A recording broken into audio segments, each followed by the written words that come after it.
Un clip publicitaire pour faire forte impression et surtout attirer les mécènes. Le musée Eugène Boudin vient de lancer sur ce site internet une campagne de financement participatif. L'objectif, recueillir 5 000 € d'ici le 8 février pour rénover la scénographie d'une de ces salles. C'est un des moyens maintenant de sensibiliser aussi un public plus large. La ville est petite, là aussi il n'y a pas énormément de moyens, donc maintenant les pouvoirs publics, vous savez, ont aussi des financements limités. Donc que reste-t-il? Internet, la connaissance du musée qui est quand même assez large. Faire appel au financement privé, c'est devenu une habitude au MUMA. Il y a 5 ans, le musée a créé un cercle des mécènes qui réunit une douzaine d'entreprises. Leur contribution s'élève au total à 70 000 € par an. C'est plus de 10% du budget du musée.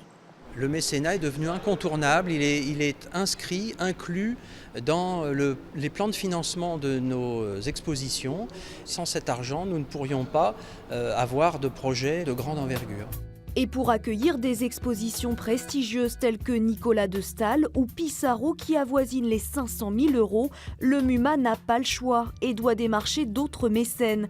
Une recherche longue et fastidieuse. Pour convaincre, le musée a un argument de poids, la réduction d'impôts à hauteur de 60%, mais pas que.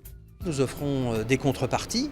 Ça prend la forme de billets d'entrée qui leur sont offerts, de visites commentées gratuites, de soirées privées, de remises de catalogues ou d'actions un peu sur mesure.